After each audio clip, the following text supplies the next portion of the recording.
Hello, my name is Burke Hedges, author of the best-selling book, The Parable of the Pipeline. I open my book with a story about Pablo and Bruno, who take two very different paths in their quest for financial independence. What you're about to see is the delightful animated story of their adventure. So, sit back, relax, and enjoy the life-changing lessons in The Parable of the Pipeline.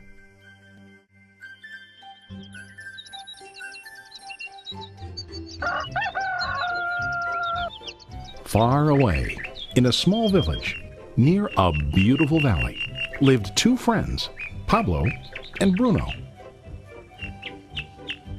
They were both young and dreamed of a better life for themselves. They'd often discuss their dreams about how they would become the most successful men in the village. They weren't afraid of hard work, and they searched for opportunities to help realize their goals and achieve their dreams. One day, an opportunity presented itself.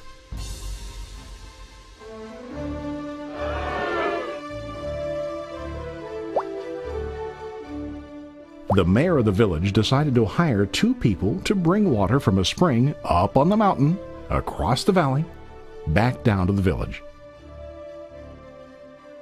They were to be paid based on the amount of water delivered to the village.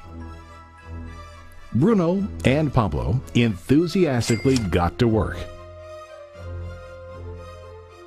Every day, from morning till evening, they carried buckets to and from the spring. They worked hard, carrying water to the village. In the evening, they'd return home with their day's wages.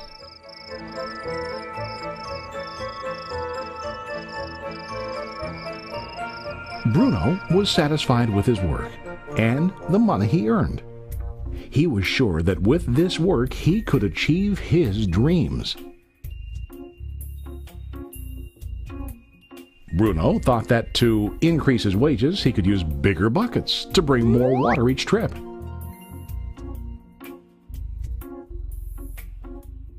He believed with a larger income he would soon be able to buy a cow and the house that he dreamed about.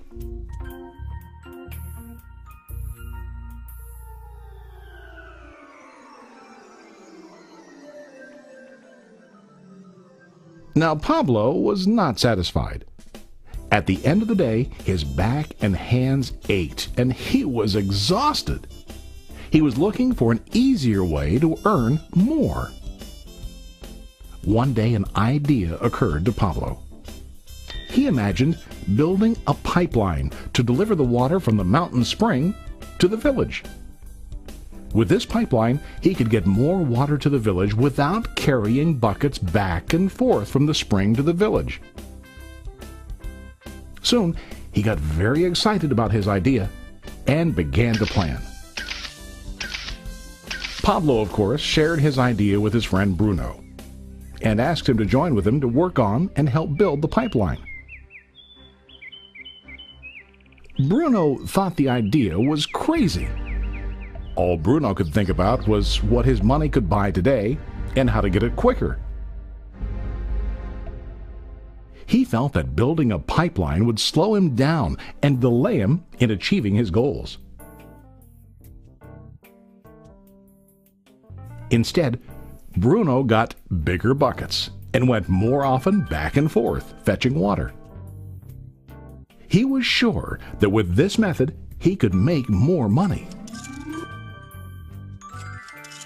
Pablo decided to build the pipeline on his own. He understood that it would not be easy to build, and it would take time to complete the pipeline. Pablo knew that it could take several years to finish, but he set his mind on his goal.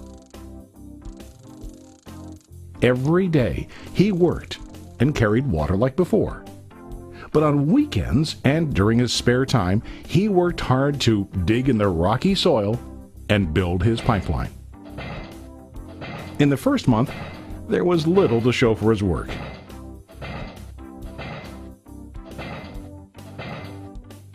Bruno and the villagers laughed and teased him. They called him Pablo the Pipeline Man. During this time, Bruno's income doubled. He already bought a cow and a bigger house. His lifestyle changed. He now spent time after work in the bar, enjoying his hard-earned wages from delivering water.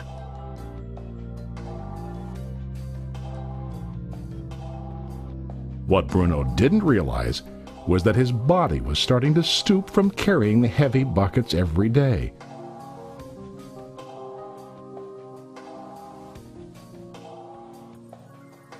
His face looked worn and his body tired. Soon, he began to carry less and less water due to the wear and tear on his body.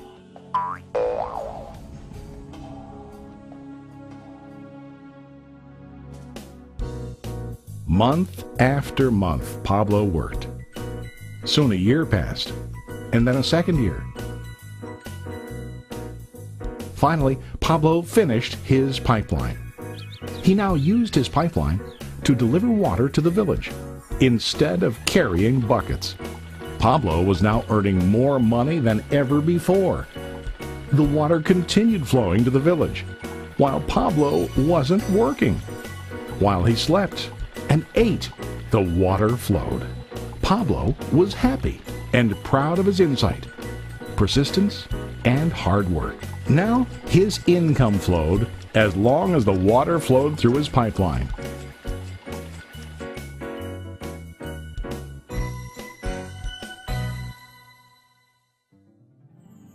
The story of Bruno and Pablo is a reflection of life. Their jobs symbolize what most people do to earn money.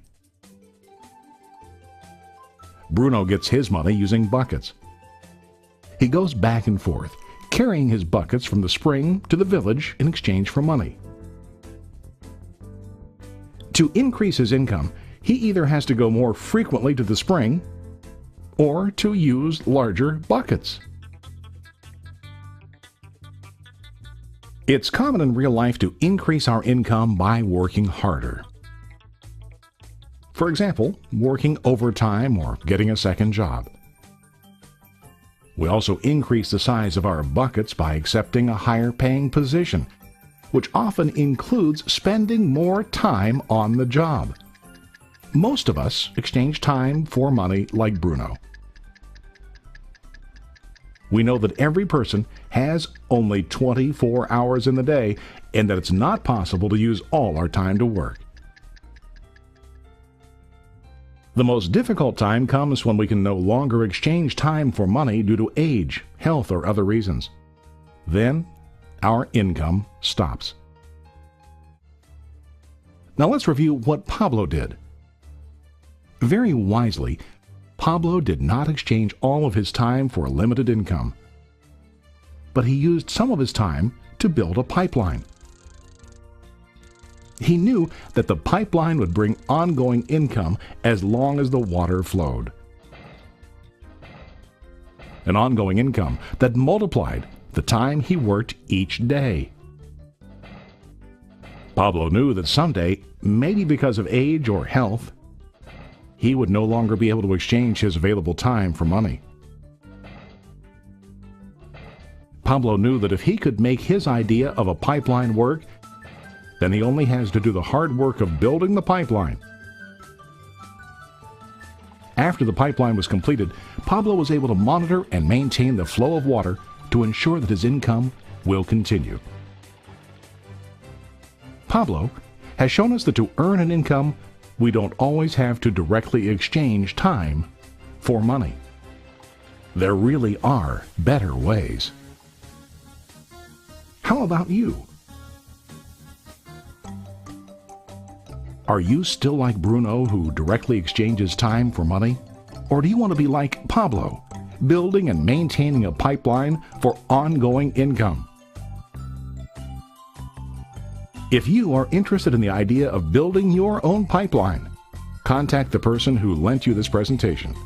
You can start building your pipeline today.